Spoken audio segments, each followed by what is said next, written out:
بسم اللہ الرحمن الرحیم۔ آج کی کہانی کا نام ہے چور اور بادشاہ کی بیٹی۔ کسی زمانے میں ایک چور تھا۔ وہ ایک بادشاہ کے محل میں چوری کرنے کے ارادے سے گیا۔ رات کا وقت تھا اور محل کے ایک کمرے سے بادشاہ اور اس کی بیوی کی گفتگو کی آواز آ رہی تھی۔ وہ کھڑے ہو کر سننے لگا۔ اگرچہ ایسا سننا غلط ہے، ناجائز ہے، چوری ہے، لیکن چور تو چوری ہی کرنے آیا تھا، تو اسے سننے میں کیا چیز مانی ہوتی؟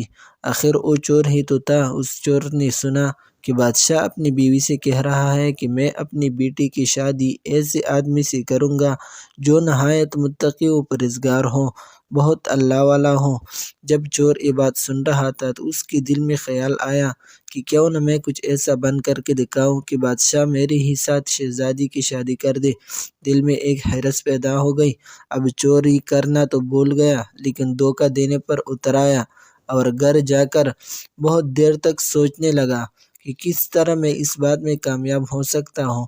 پھر ایک تدبیر اس کے سمجھ میں آئی کہ بادشاہ کے محل کے قریب ایک مسجد ہے، اس میں جا کر بزرگانہ لباس پہن کر اور ان کے وضع قطع اختیار کر کے وہاں دن رات عبادت میں مشغول ہو کر بیٹھ جاؤ، تو شاید یہ بات بادشاہ تک ضرور پہنچے گی کہ کوئی آدمی یہاں ایسا متقی و پرہیزگار ہے جو دن رات اللہ کی عبادت میں مصروف ہے، تو ہو سکتا ہے کہ بادشاہ کی نگاہ میرے اوپر پڑ جائے اور میں شہزادی سے شادی کے لیے چن لیا جاؤں۔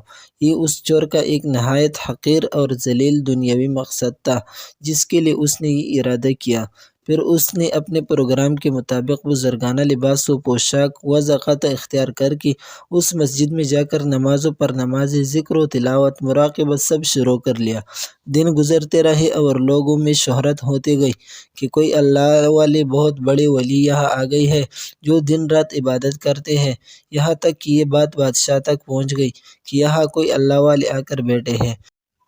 جوان زہد و عبادت میں لاجواب، تقویٰ و طہارت میں بے نظیر۔ جب بادشاہ کو یہ بات معلوم ہوئی تو انہوں نے اپنے ارادے کے مطابق غور و فکر شروع کر دیا کہ شہزادی کے متعلق جو سوچا تھا اس کے لیے اسی کا انتخاب کیوں نہ کر لیا جائے۔ بادشاہ نے اس سلسلے میں گفتگو کے لیے اپنے وزیر کو بھیجا۔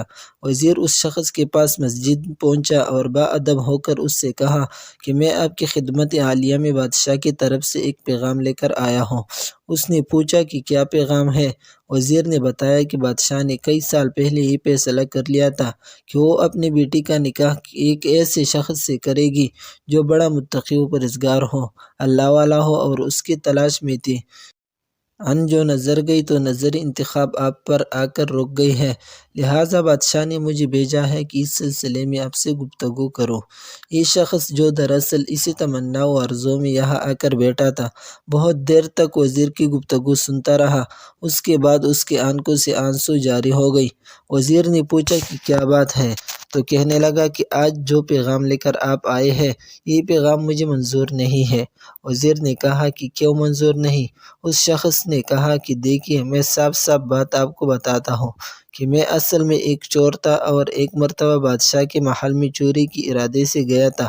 پھر جو کچھ بھی ہوا اس کو سنایا، اور اس کے بعد اس چور نے کہا کہ میں نے تو یہ وضع قطع اس حرص کی وجہ سے اختیار کی تھی، لیکن میں یہاں آ کر بیٹھا تو میرے خدا نے مجھے اپنا بنا لیا۔ اب بس اس کے بعد مجھے اور کسی کی ضرورت نہیں، میرے لیے میرا خدا کافی ہے۔